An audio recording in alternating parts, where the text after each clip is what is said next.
Good day, everyone, and happy November 1st. I'm your host, Thom Albrecht. I'm the Chief Financial Officer at Reliance Partners. We are the largest independent insurance agency focused exclusively upon trucking and logistics. In other words, we love this crazy, although sometimes wacky industry. On behalf of the team at Reliance Partners, I want to welcome you to today's episode 2 of our new Safety Matters webinar series.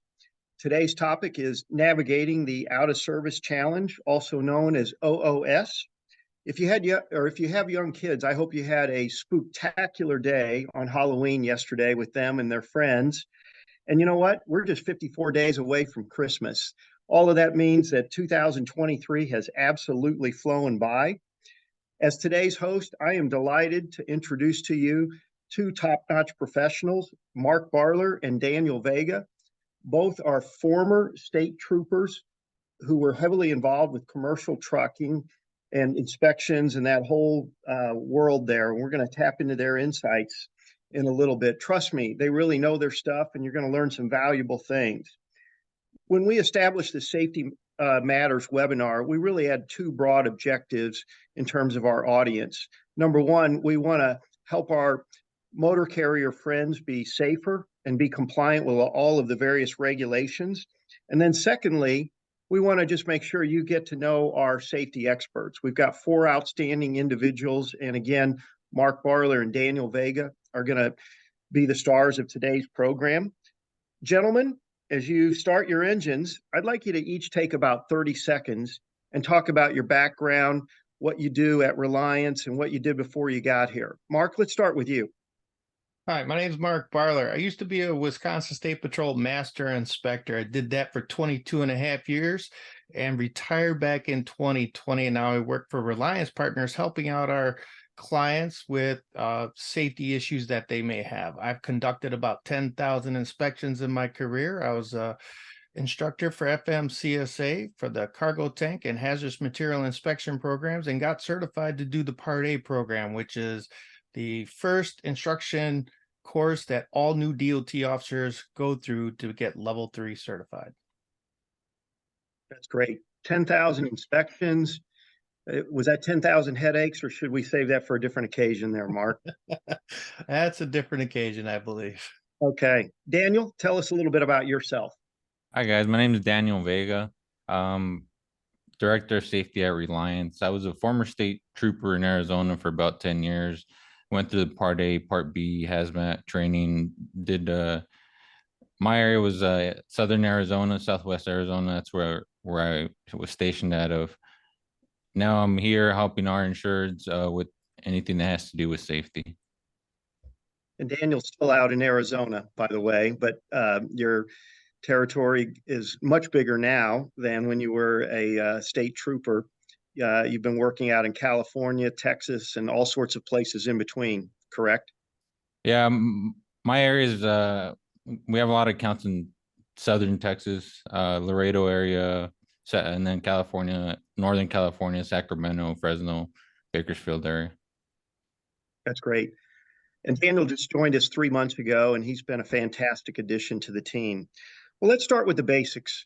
We live in a world full of acronyms, including many from our friendly Uncle Sam in the United States government as it relates to transportation. We all know of these acronyms like CSA, HOS, FMCSA, DOT, MC numbers, NHSTA, and on and on. Well, CVSA is an acronym, but it is not a government agency, yet they're in charge of the whole out of service inspection process and what constitutes regulations.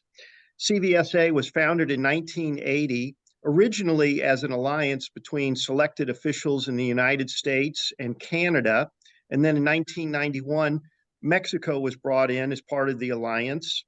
And a lot of the goals are so that there would be a common framework for commercial trucking, commercial motor vehicle uniformity and reciprocity in enforcement practices. It's a great group. It does fantastic work. Typically around February or March, they announce any new changes for the upcoming year, and they always take effect on April 1st. And no, that is not an April Fool's joke. But Mark, let me start it with you. Why don't you take that brief overview of CVSA and tell the audience a little bit more about it and what motor carriers absolutely need to know?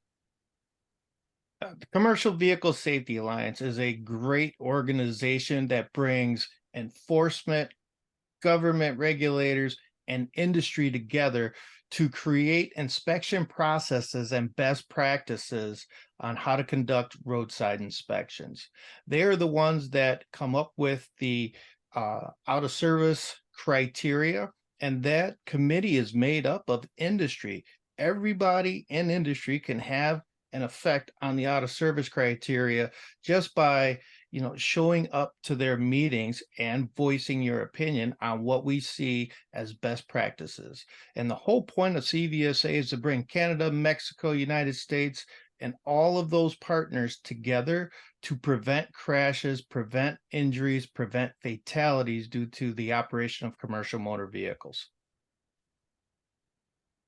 Daniel, there are 4 out of service sections. I'd like you to just talk to the audience about what those 4 are and where can folks in the audience get more information on CVSA's guidelines in general. So like Tom was saying, there's 4 sections. First one being the driver out of service, second one being the vehicle out of service, third one being the hazardous material, and the fourth is administrative. So just going back to the driver, those are violations that deal with the driver specifically. Vehicles, all vehicle violations, and hazardous materials, hazmat. For the administrative part, you have violations like inactive DOTs or federal out of services. If you're looking to get a copy of the out of service criteria, you go to cvsa.org. They even have, you could get in an app now. It's something that I would strongly recommend for all companies to have.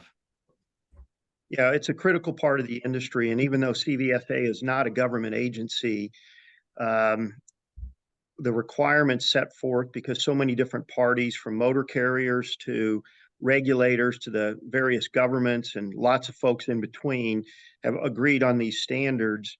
It's not something that motor carriers can ignore. And oftentimes we find that younger fleets, whether that's 1 or 2 trucks or even 10 or 15, don't have the familiarity with it that they need to. And even sometimes up to 150, even 200 trucks, depending upon how that company's been growing and organized, they may not have the knowledge that they need. Mark, let me ask this question. So again, Daniel mentioned the 4 areas: drivers and out of service requirements, vehicles, hazmat, and carrier operations, which he described as administrative. Let's focus first on the drivers and out of service. You were a trooper, I believe, for 22 years. What were some of the most common driver out of service situations, violations that you saw, and what's a driver to do? The most out of service violations that I saw while conducting my inspections were drivers who have suspended CDLs. And most of the time that was because they didn't have their medical certificate uploaded to the DMV. So they would get a suspension placed on their CDLs. And literally, if once they get it, they have their medical certificate, they can upload it to the DMV and within minutes get their CDL validated again, and they're off on their way.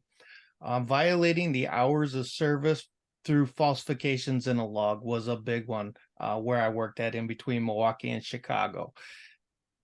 When a few years ago, prior to this year, actually, any hour falsification that was an apparent attempt to conceal an hours of service violation would automatically, within the last 8 days, would automatically generate a 10-hour out of service period. But beginning back in April 1 of this year, and with the implementation of electronic logging devices, those devices are so good with tracking operations of the vehicle, that officers can now see when drivers are operating, when they're not operating. And as long as a driver has had a 10-hour break between the point of falsification and the point of stop, then they're no longer going to be placed out of service. Those were the things that I saw the most of during my career.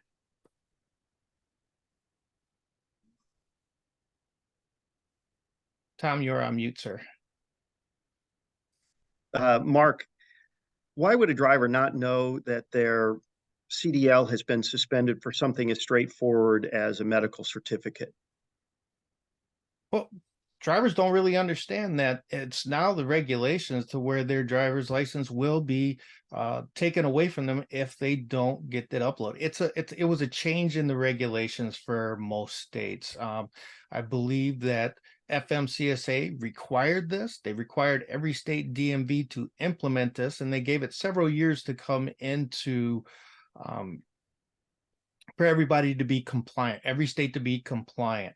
Now, the states don't have all the resources to talk to every driver, to talk to every motor carrier, telling them that, hey, these new things are coming in, right? And if they did, a lot of companies will overlook it or may not understand it. But once they find out that their driver's been placed out of service, they usually understand it pretty quick after that, and then get it. They make sure all their drivers get their medical certificates uploaded to the DMV. By the way, I forgot to mention, we will be taking questions. I think there's a natural way to just send in questions. We will save some for the end, but as they're appropriate in the middle of the various discussions, we'll weave them in as well. So feel free to send your questions to myself, Mark, and Daniel. So what's an example, Mark? That was a pretty straightforward violation, medical certificates. Can you give us another example that's maybe a little bit more complex where a driver would be placed out of service? This is something that's been happening more and more. And this is where states, other states other than the driver's home state in which he possesses his CDL, those states, if you get stopped in that state and you get issued a citation and you don't pay the citation, they can suspend your operating privileges in that state and may not never notify your home state that they're suspending this driver. Now, they normally will send something to the address listed on the CDL, but if you don't get that information or think that it is some spam mail, right, they can get suspended in that state. Now, what other states are doing right now, there's a thing called SID list, and they report all suspensions up to the SID list that every state is a part of. Now, when a driver or motor carrier look at their home state, they're not suspended, but they may be suspended in another state, and that is an out of service violation for your CDL, and you may never know it. The motor carrier may never know it. This is becoming more and more frequent. States such as Oregon and New York querying every state in the nation, where when people run their MVRs, they only get to run up to 3 states to see if they're to make sure that they're not suspended anywhere. Now, this is a push that we should make to government and say, hey, you should open this up to everybody to be able to check at any time. Fascinating.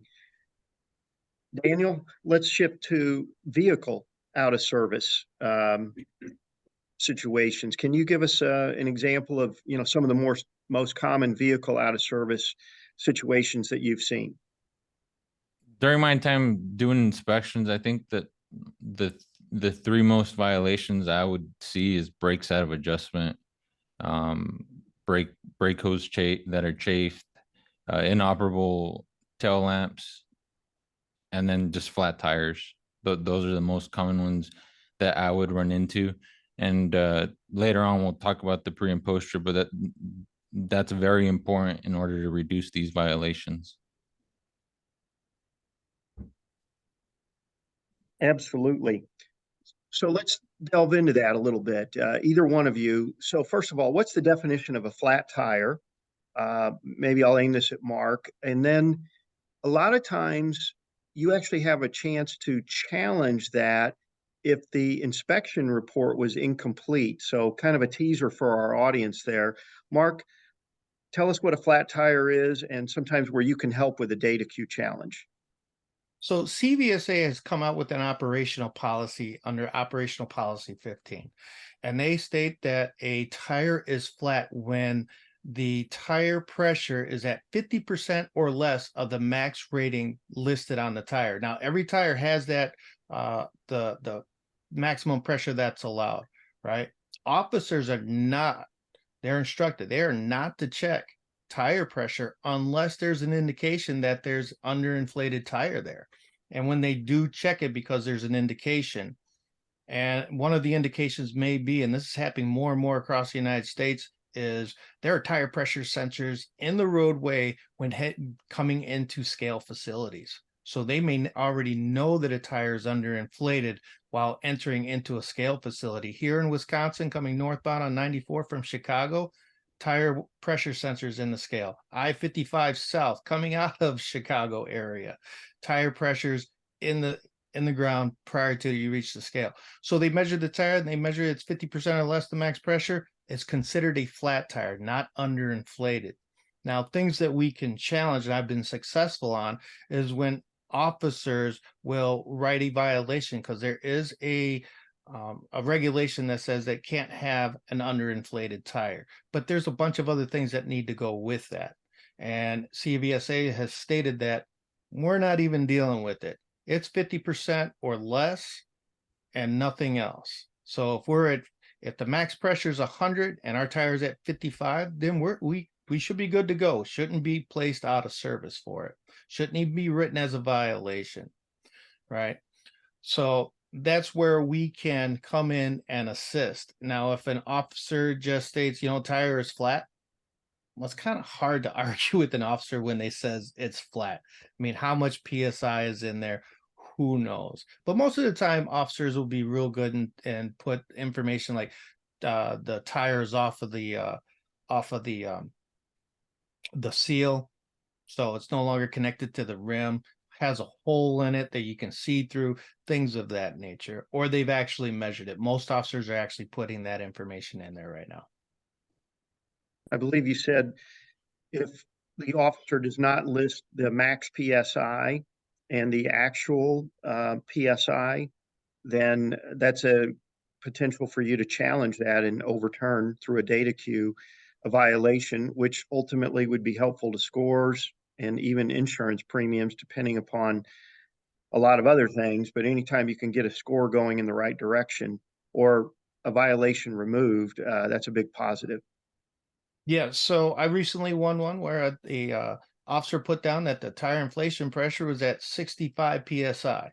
Well, I have not seen a tire on a semi that's been rated for more than 120 PSI. So that was a good indication. He didn't put down the max pressure, or wait a minute, I take that back. They did put down the max pressure was 110. I'm like, well above the 55 PSI that it was needed. We were successful in getting not only the out of service removed, but getting that tire violation removed. 8 points for the tire, 2 CSA points for the out of service. And we got to remember, for the first 6 months, it's not 8 points plus the additional 2. You have to multiply it by 3 because they're time weighted. So that 10 total point violation for vehicle maintenance is actually 30 from the date of the stop and for the next 6 months. You mentioned pre-trip inspections. Why don't you talk about the importance of that? Because I think a lot of times truck drivers early in their career, they may be diligent with that. And then over time, it's easy to maybe get away from a pre-trip inspection as diligently as it needs to be, unless their organization is constantly reinforcing that. But that's only one part of the inspection. But let's start with the pre-trip. So with the good pre-trip inspection, we want to make sure that we're checking everything on the outside of the vehicle that we can actually look at and get our hands on, right? And make sure that when you do your pre-trip inspection, you do it the same way every day. That way you make sure that you don't inadvertently miss something on a certain day.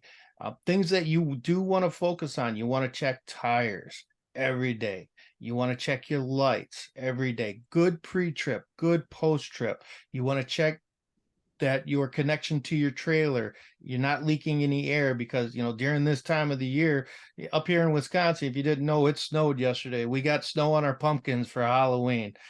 You know, this time of year, people want to speed up their pre-trip and post-trip inspections. Take your time, thump every tire, check your air hose connections to your trailer. You want to check all of your lights to make sure that they're working. Turn your four-ways on. Do that pre-trip, post-trip, and I call it BLT, inter-trip inspections. Every time you get out of the vehicle and before you start driving again, do a quick walk around checking your lights and your tires. Get inside the vehicle, check your low air warning device, check your ABS lights in the dash, check the ABS failure light on the outside on the trailer on the driver's side towards the back. And then listen for air leaks. If we can hear air leaks when we're stepping on our brakes, then we know that we have some sort of hole in our air system somewhere. It's leaking from somewhere. We want to find that, because if we find it, perfect. Let's get it taken care of. If no CSA points are going to be assigned to us if we find it. No CSA points will be assigned if Daniel finds it or Tom finds it. But if Mr. DOT officer finds it, it's going to be written down.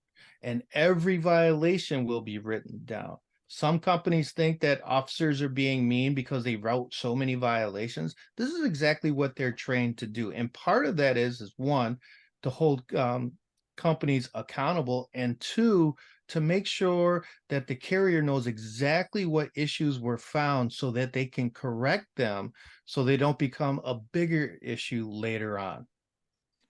Daniel, let me delve into that just a little bit. I'm sorry, did you have a comment on the whole pre-trip, post-trip, and in-truck trip inspection? Yeah, something I tell the company that I work with is, what can the drivers control? And that's doing their pre-trip, post-trip.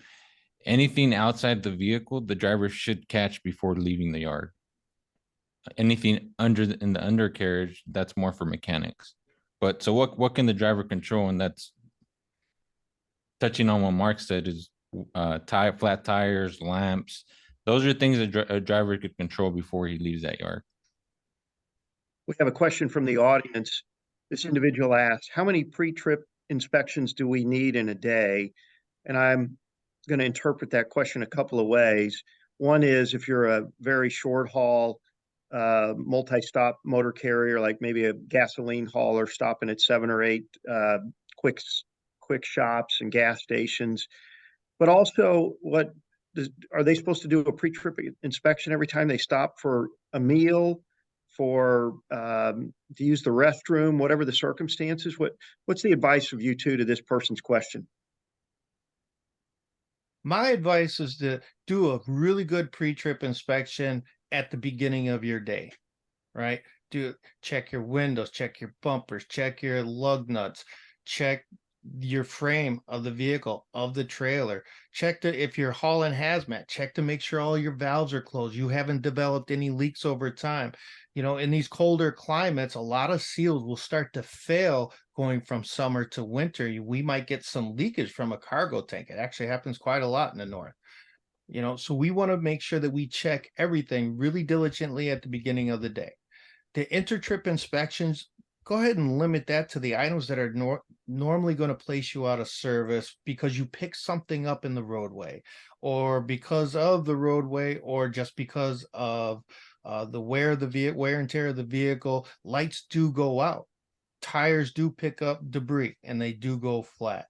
And you might pick something up or run over something in the roadway that actually nicks one of your air hoses. Or if you're connecting up multiple trailers in the day, you could flip over the grommet on the glad hand. And now we got a constant leak there as well. So those are things that we want to check throughout the day. And then at the end of the day, we do a good post-trip inspection. And then we have to write out that DVIR, a daily vehicle inspection report, for any violation that isn't repaired by the end of the day. So we can, before we start the next day, we can make sure that has been fixed. There's a comment from another listener. You need a pre-trip and a post-trip. So good to hear this driver or this individual and his company's doing that. If I go 500 miles, when I fuel, I do another pre-trip. And I also make sure that the load is secure. So good comments there from that listener. Thank you.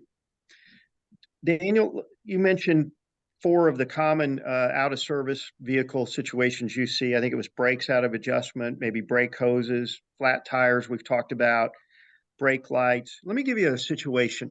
So let's say a driver has gone through an inspection and it's found that there's a brake issue on the tractor, maybe tied to the hoses. The trailer, I guess it wouldn't be hoses on the tractor, but anyway, the trailer, maybe it's a simple thing like the lights. What's he supposed to do when his whole vehicle's been taken out of service? Now he's been stranded. What's your recommendation there? I'll start with you, Daniel, but anyone, because it's frustrating. The things I would recommend, if it's like a lamp that a driver is able to fix there, as long as he fixes that out of service, they're good to go. Brakes is a little different. Just because if depending on the amount of brakes you have out of adjustment, you're going to be out of service. I would recommend calling a roadside service to take care of those. The officer is not going to release you, because if he releases you, then he carries the liability. Yeah, absolutely. Mark, if it's fairly straightforward, like a light that Daniel referenced, it's still not as simple as the driver can go get that light. He needs permission from the officer, right? Can you talk about that a little bit, Mark? All right. So when it comes to the out of service, now there's a couple of things that can happen. If it's on the trailer and you're allowed to drop the trailer where you got inspected at a facility and there's no out of service on the tractor or connected out of service violation on the tractor, you can go and grab a light. That used to happen all the time when you get a flatbed trailer being pulled by a pickup that didn't have a breakaway braking device. They go over to a store, they pick up the devices that they need, usually a battery and some wires to get the electric brakes connected up. Not an issue. But when it comes to actually working on the brakes, you got to be a brake inspector. You got to have training to actually work on the brakes. So brakes just being out of adjustment may need more than just a driver going underneath it, because they got to be certified to work on that stuff, right? So we may need to call roadside assistance. Now, if you see an out of service violation out on the side of the interstate, normally that officer will escort you to the next place to get something for them to call roadside assistance, a safe place to get it repaired. Nobody wants to have a tire changed on the traffic side of a shoulder of an interstate highway where you got 70 miles an hour, literally inches from where you'll be working at, right? That's just a liability waiting to happen. Now, if you do get that, if somebody gives you that permission and they're not going to escort you, or they are going to escort you, ask that officer to put in the notes section of that report, escorted to a location, allowed to travel to a location. Because what will happen during an audit is the FMCSA investigator is going to see those inspection reports, going to see we got a vehicle maintenance violation. They're going to ask to see the repair receipts for that. If they see that that repair receipt was done in a city 200 miles away, that's going to be an acute violation for operating while ordered out of service. How did you get from point A to point B? When did it get fixed? Those questions need to be answered. Now, if the officer puts that in his inspection report, great, we have it right there. We don't have to call anybody else, or they won't have to call anybody else. So we need to make sure that we cover all our bases when it comes to being placed out of service. And if we're moving that vehicle, that we're doing so at the behest of that officer, or we took another vehicle that wasn't out of service. Okay. One of the interesting things, maybe Daniel, you can address this, is California does more inspections than any other state. Of course, the population's quite large, but the out of service for drivers is consistently amongst the lowest of the 48 continental states. In fact, I think this past year they were the lowest. Yet Oregon, one state to the north, has one of the highest out of service rates for drivers. Any particular lessons from those states? I know we didn't kind of prep that question per se, but you've been living out there for a long time, seeing things for quite a while. What do you make of the difference between California and Oregon? Well, I think up until this year, from speaking to some drivers, is I know California with the new LD mandate, they weren't enforcing it as strictly. Um, that was some of the feedback I was getting. Maybe that's the reason, but every state enforces the same federal regulations.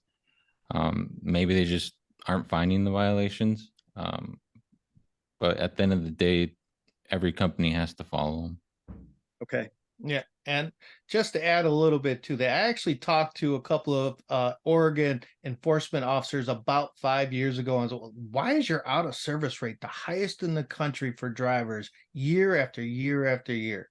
He said, "We have cameras on the interstate when you come into the state and when you leave. So we know when that vehicle, if you get stopped at the scale, we queried this system and it shows us when you came into the state. And if you're not matching up, it's falsification.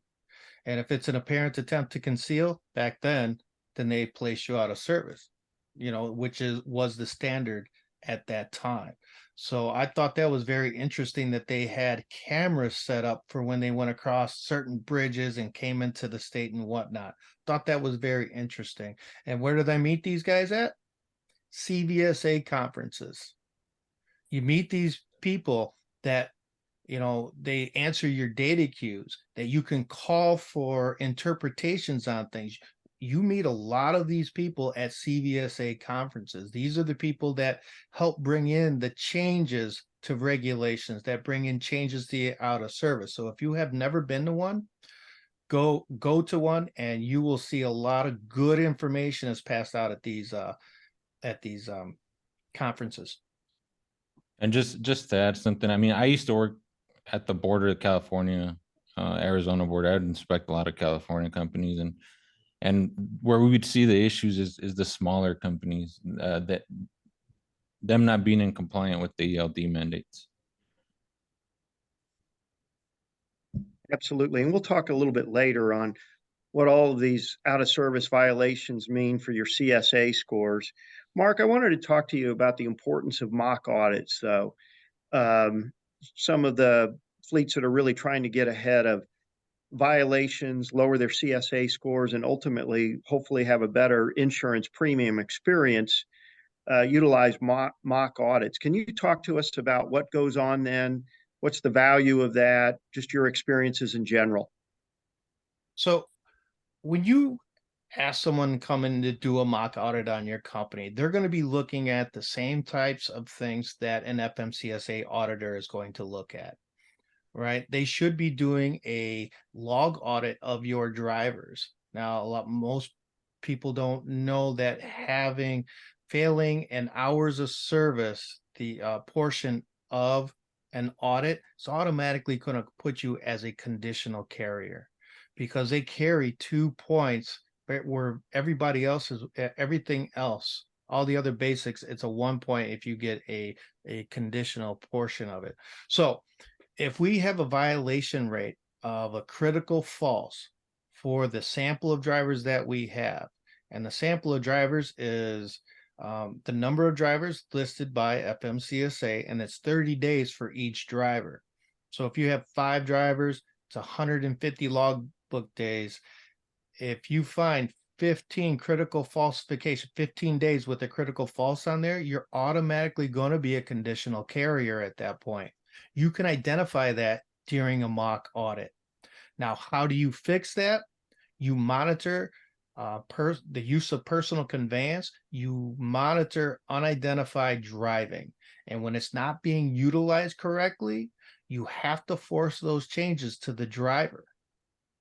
You have to. Other things that we have, that a lot of enforcement and a lot of inspection reports I have been reviewing lately, is we have to monitor our drivers for misusing co-drivers. They may have login information for a former employee, and when they are out of hours, they can then log in as that former employee and continue driving under their login, so it doesn't look like there's any hours of service violations. Well, I think officers have caught on to that, and they're really starting to drill down on that when they're looking at the regulations. Other things that an audit will find is your out of service rate. Once you hit 34% out of service rate for vehicles in the last year, you're going to fail that basic as well. It can also identify whether or not your crash rate of 1.5 crashes per million miles, if you hit that portion of it. And then you can review the crashes to see if any of them are non-reportable FMCSA crashes, because there are criteria that goes with that. Or, if the motor carrier doesn't know about the crash preventability determination program, they can start that process to potentially get those crashes either removed from their CSA profile or where it doesn't affect their CSA profile and they can't be used during an audit, right? Those are things that can be identified during a mock audit. Other things, make sure you got your vehicle maintenance files are good to go, driver qualification files are good to go, and then your drug and alcohol files are also good to go. So they can identify things pretty quick. The things that they can't identify during a mock audit, but you train and you let you train the company is drivers, good pre-trip, good post-trip, and BLT inter-trip inspections. Because if you're at that 34% out of service rate or higher, you need to get that down. And how do you get that down? Non-out of service level 2 and level 1 inspections to get that rate down. You brought up something about level 1 and level 2. There's overall 8 inspection levels, but the vast majority are focused on the first 2 or the first 3? I forget. First The 3. Yes, first 3, absolutely. Okay. Yep. So Daniel, let me give you a hypothetical. Let's say one of our agents or maybe the motor carrier that they represent directly calls you on the phone and they're all panicky and they say, well, we just got an out of service report. What's your response to them? Because a lot of times that's such a vast open statement that it doesn't really tell you much. But let's say you get that phone call. How do you take that conversation from there so we can be helpful? So I would first I would say, how many out of service violations did you receive on your inspection report, and what are they for? Then I would go and review the violation, have them send me a report. I'll read it over. Because like how Mark touched on it earlier, maybe it wasn't a tire that was out of service. Maybe it had enough air, but the officer incorrectly wrote it. I mean, we're all human. So I would review those violations.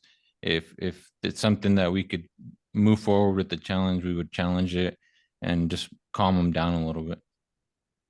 Yeah, a lot of times I've heard from producers, especially with younger fleets, smaller fleets that don't have the depth of the organization that a bigger company does. They're panicky and they haven't really even figured out whether it's a driver out of service issue, a vehicle out of service issue. You have to kind of start with the basic facts. What are they? And then what are the underlying violations? And, things are addressable, but you don't want to ignore them either.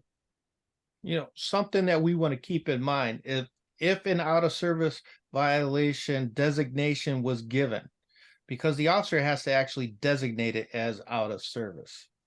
So, and if they're still at the facility, if it's done roadside and they put them someplace, very difficult to get that out of service removed before it's going to hit your profile. But if you're at the facility and the officer's still there, we can get on the phone with the driver, have us talk to the officer and explain some things, because nobody in this world is perfect. I know I have written some bad violations in my career. I would get data cues and I would have to change them.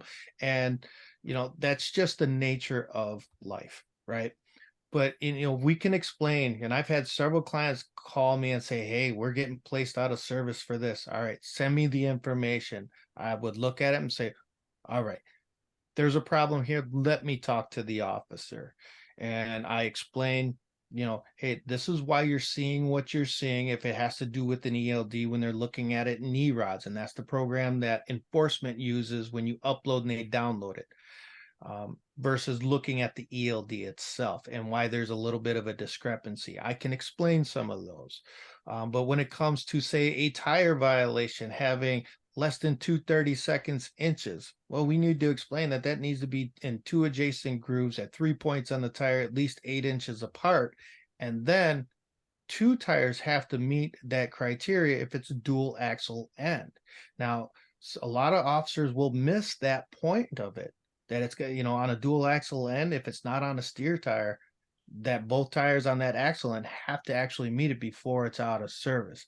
And we can explain that. We can show them the out of service criteria, whatever we need to do, and hopefully get it removed before it even, they upload it to FMCSA, so that out of service won't hit us. And two, we get the vehicle or the driver back on the road as soon as possible. I tell you what, folks, that was an amazing set of explanations there. And I can testify that I've been around our 4 different safety professionals, and I've seen them receive calls from motor carriers or even a driver directly. What do I do now? They are available to help. And a lot of times, if you can get your hands around that problem, you can modify, or I shouldn't say modify, but you can lessen some of the burdens of what's been identified as a problem. Daniel, I wanted to ask you a little different question. Let me just step back here and remind the audience that we are taking questions. We've had a few and we've incorporated them into the conversation, but keep them coming. My question for you, Daniel, is, okay, so we've got all this out of service fear, and sometimes it ends up being a violation, most typically vehicle or driver. What does all this mean for CSA scores? Because, and I was talking to one of our other safety professionals yesterday, and he mentioned that a lot of the newer drivers don't even seem to have much knowledge of CSA, even though it's very critical to how insurance companies look at assessing risks. So my question to you is, how does OOS tie into CSA? And then just maybe a brief reminder on CSA and the importance of that relative to obtaining favorable insurance premiums. Yeah, so Mark touched on it a little bit earlier. It's for out of service, it's an additional 2 points. So we need to understand that each violation carries a point value, depending on the severity of the violation. So a brake guide adjustment is going to carry more than a ID lamp that's inoperable. So that's the first part. And the second part is that we need to understand is 2 additional points are going to be added that are going to go towards your scores, whether it's unsafe driving, hours of service. By looking at those from an insurance standpoint, the more alerts you have, the higher your scores are. Your premium's probably not going to be favorable. So it's knowing what violations you're getting, understanding your inspection. That way we could reduce the amount of violations moving forward. In the freight environment of the last year, a lot of people's revenues are down. And so things that they might want to do to the equipment or even training with drivers and employees, maybe they've had to cut back a little bit. What's your advice to that type of approach in this market? Either one of you. I'll start it off. How do we avoid these? I think we have to start with policy and procedures. What policy and procedures does your company have in place? I would recommend having an hours of service policy of when can they use personal conveyance, how many hours can they drive, how many hours can they work, and for vehicle maintenance, have a policy in place for your pre-trip and post-trip that they're required. Driver training is very beneficial. Ongoing driver training. If you're seeing you're getting a lot of violations for hours of service, whether it's falsification for PC, 14-hour, 11-hour, provide your drivers that additional training to help reduce your scores. Mark, do you have anything different to add to what Daniel just shared?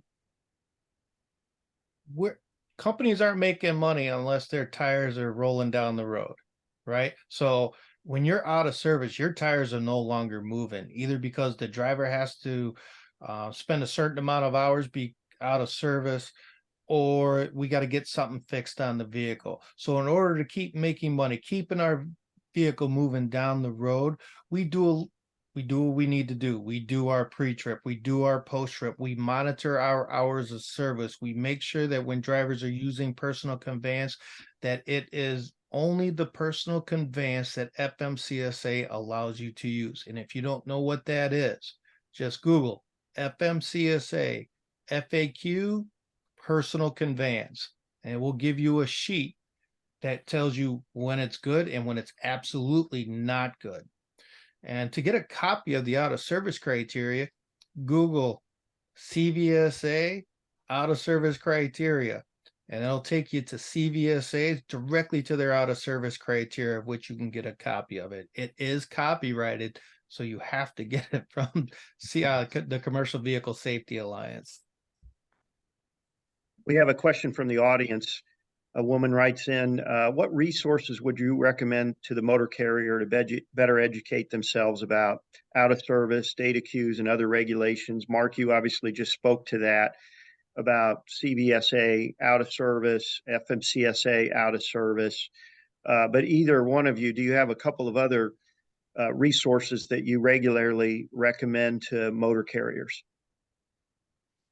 I recommend operational policy 14 and 15 from CVSA. If you become a member, it's pretty cheap to become a member. You can then have access to those operational policies. Go to CVSA conferences, and you're going to get a lot of information on all of this. They'll normally hand out of service criteria at these conferences as a part of their the fees that they pay for. So that's really nice. And whenever you want to do a data queue, I do what's called the anatomy of a data queue. One, what does the law say? On that inspection report, you're going to see what regulation was cited, right? Is there an operational policy that covers it, such as the truck was leaking oil? Well, there's an operational policy that covers it. There's a nail in a tire. Well, there's an operational policy that covers that. Is it a train inspection item? Well, that one's a little bit more difficult unless you went through the training for it. But those are the resources that I use. And you know what? One of the most important resources that, you don't have a book for, you phone a friend. How do you make those friends? Show up at conferences and talk to them. They're the experts, especially law enforcement. Most of CVSA is prior law enforcement, prior DOT officers who have done thousands of inspections. They have unique insight on why things are the way that they are. And just a little bit of a side note, CVSA has now taken over all training for new DOT officers from FMCSA. So they're the ones that are training the new officers. So if they don't know it, there's not very many people out there that will know it. Daniel, it looked like you had something to add earlier, and maybe Mark addressed it, but I want to give you the floor. No, he addressed it, but just something else I would add is get yourself a regulations book. It's going to help you when you want to data queue something as well. We've got a question from either an owner operator or on behalf of owner operators. How does the CSA score affect an owner operator personally? That is an excellent question. The CSA score really doesn't affect the owner operator. It's the pre-employment screening program is what roadside inspections really will affect you. Now, when it comes to CSA scores, you get a roadside inspection that's sitting on the carrier's profile for 2 years. It's going to sit on a driver's pre-employment screening program, their PSP report, for 3 years. It's going to list every inspection that was done in those 3 years. It'll tell you what your out of service rate is for the vehicle, for the driver, for hazmat, and how many crashes had occurred in those 3 years. We want to keep those numbers as low as possible, except for the number of inspections. We want those to be kind of high with 0 violations. Why? Because you're a great driver if you have 0 violations. You get six inspections, 0 violations. That's a driver I want on my team. You're smiling there. That make you think of anything that you've seen in the marketplace? Well, with insurances, they look at MVRs, but when you're applying for a job, those PSPs are important. Like Mark stated, it's going to show up. Every inspection is going to show up. So getting clean inspections is the way to go. We have a question also about the data queue process. I know you've both talked about it, Mark in particular, off and on these last several minutes, but the question is, could you explain more about that process? Let me just partially answer that and then throw it back open to you. Reliance Partners has begun to work with some of the state trucking associations. For example, I know we did one in Tennessee earlier this year on how to do data queues, actually teaching motor fleets how to do that. Mark is probably the preeminent data queue person in this country. I'll boast on him. I think your batting average is well over 74% win rate, just astonishing. Now, there's some reasons for that, but I'll just leave the boast out there. But it's not something that someone has to be licensed to do. You do have to be trained how to do that. So I would start by answering, look for your state trucking associations, and whether they're using Reliance or not. Many of them have started to realize how hungry their members are to learn more about this process. The way I think about a data queue is, let's fix something from the past before, that can help almost immediately with some of your insurance. But obviously, over the longer term, you need forward-looking positive policies and procedures, as Daniel alluded to, if you're going to really drive down your out-of-service violations. But a data queue is so helpful for getting a problem off the books immediately, because sometimes those longer-term solutions do take longer, if you will. Gentlemen, do you have anything to add to that data queue question there? I do. You can data queue an out of service designation. If it was wrongly put on there, and where I see it the most is for hazardous materials violations. You can actually get those removed. It's some things that is just changed on the inspection report. Other things that can be changed on there is, say your vehicle was in a crash, they did a post-crash inspection and they didn't mark the violation was caused by the crash. Well, then we have to ask them to say, hey, it was caused by the crash. It stays on the inspection report, but it doesn't affect our CSA score at that point. All right. So we want to make sure of that. Another thing that is really, really important is, if FMCSA goes through with their changes for how CSA scores are generated, a regular violation is going to be 1 point, and out of service violation is going to be 2 points. So if we can get the out of service removed, we're going to reduce that score by what, 50%? That's incredible. So how do you know how to do that? Get that out of service criteria. You got to get a copy of it. Because if it's not listed in the out of service criteria, it's not out of service. States are instructed. Most of it is encoded in their law that they use CVSA's out of service criteria and enforce it that way. That's great. Daniel, anything to add, or was that comprehensive? No, you touched on all the points. We've got another really good question here. What's the best way to communicate to trucking companies that they need to run their own MVRs for their driver files, when most insurance agencies in the country will run MVRs for them during the quoting process? I think just running them in general, it gives you a peace of mind of who you're going to have working for you. I know that most insurance companies are going to run them, but it's always good if the actual company takes that part as well, and so they know who they're dealing with. Well, you got to run it every year. Yeah. FMCSA requires it. I believe they require you to have 3 years worth as well. So the motor carrier has to run it. It's got to be in the driver qualification file. They got to do it.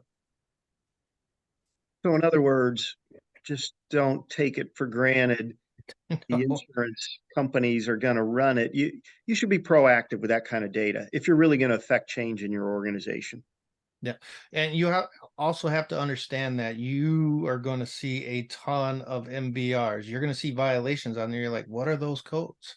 Who's better at deciphering those codes than the motor carrier themselves? Are you going to trust someone else to do it? I wouldn't. I'd do it myself. Yeah. Yeah. We've got another question that came in. What is the best way, excuse me.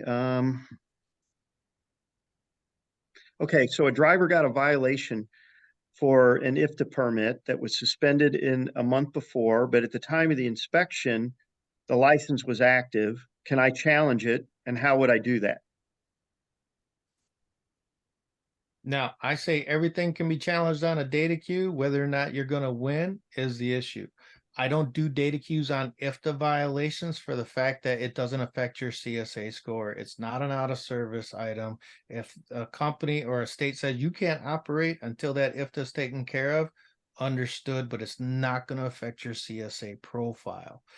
Can you show, if you can show evidence that, hey, our IFTA was good to go at the time of the stop, you could do a data queue to have it removed, to have a nice clean inspection. It will not affect your CSA score one way or the other, though. We have another listener that sent in, how does this affect a one-man carrier company? I'm not sure exactly what they mean by this. Maybe it's just in general. We did answer the question earlier about CSA score and an owner operator, but maybe there's a little bit more advice, or I would also encourage the listener to maybe elaborate a little bit more. But any of these violations, regulations, etc., any additional advice to that one person motor carrier? Well, if we look at it, I mean, from an insurance standpoint, the lower your scores are, the less it's going to help out your premium. So being a one man show would recommend you having your scores as low as possible. Now, and I would add on to that as there's really no excuses if you're a one-man show. You're the person doing everything, right? So you can't say, "Oh, I didn't know about that." Well, you're the only person doing it. You're the person taking that vehicle in for service. You're the one doing the pre-trip, post-trips. You're the only one driving the vehicle. You're the one who's operating that. So just understand the regulations and the interpretations to the regulations, the FAQs that are there. And how do you do that when you're a one-man show? You partner up with someone like Reliance partners, and you ask the questions and you get the answers. You got to ask those questions. We're down to about the last 3 minutes. Any other questions out there? Feel free to send those in real briefly. Mark, you touched on hazmat. We're not going to necessarily touch on carrier operations or the admin side, because that's essentially the organization. You got a big time violation going on there. It could be your MC authority's been revoked, inactive DOT number, any number of things. We're trying to address this really to folks that are dealing with drivers or vehicles out of service. By the way, if you haven't heard the statistics, and I know many have, but the national average for out of service drivers, and it depends probably on the time of the year and maybe where we are in the economic cycle, but roughly 4 to 6% of drivers are going to be out of service, and maybe 19 to 21, 22% of the vehicles will be out of service. So these are big numbers, particularly on that vehicle side there, and pre-trip, post-trip, inter-trip inspections. The more you can develop a proactive mindset for your organization, the more likely that your outcomes are going to be more favorable. Let's see here. Someone else asked, is this going to be available to watch somewhere? The answer is yes. This is only episode 2, season 1. We are figuring out this whole webinar phenomena, and we do want to make replays available, and it may start with this episode. So I will keep you posted on that. Let's see here. Here's a question I hear a lot. I sit near so many of our salespeople, and it's hard to put a number on it. But guys, let's take a stab at it. the individual writes in, how much will CSA scores and violations actually influence insurance premiums? Could you explain more in numbers? Well, that depends on the insurance underwriter, the nature of Yeah. everything, but you guys want to take a stab at that? Because I think that's the frustration folks are trying to at least bring down in their organizations. They know it intuitively, lower scores, better rates, et cetera. Well, of course, some of the government numbers they're a little backwards, but anyway, I'll turn it back to you. So Uh, when it comes to the insurance, I've heard anywhere between $1,000 to $2,000 per truck per year per alert for the CSA 7 basic categories. Okay. I don't really get into that numbers, but that's what I've heard them say. Now, what I do know is if you're in the alert for unsafe driving or close to it, there's a lot of brokers that won't work with you. The lower you keep those scores, the more brokers you will be able to work with to transport products. You'll get better rates without a doubt. I hear that all the time. Mark, I need you to help me out. My broker is going to drop me if I don't get my unsafe or my hours of service down. What do I need to do? And then we produce a plan for them, we monitor, and we go from there. And Daniel, have you heard a rule of thumb on scores and what they might translate to in terms of auto liability per truck on an annualized basis? I don't have a number, but I know it's significantly. I mean, coming from insurance background as well, it's all about risk at the end of the day. If your vehicle at a service rate is 2 times higher than the national average, or if your driver at a service is 2 times, you're gonna pay a lot more. Yep. Well, and let me add to this. This whole webinar is indirectly a kind of a commercial for Reliance. But with the world of ELDs, for example, and I'm not a producer, so I don't want this to be taken the wrong way, but these are anecdotes I hear on the sales floor pretty much weekly.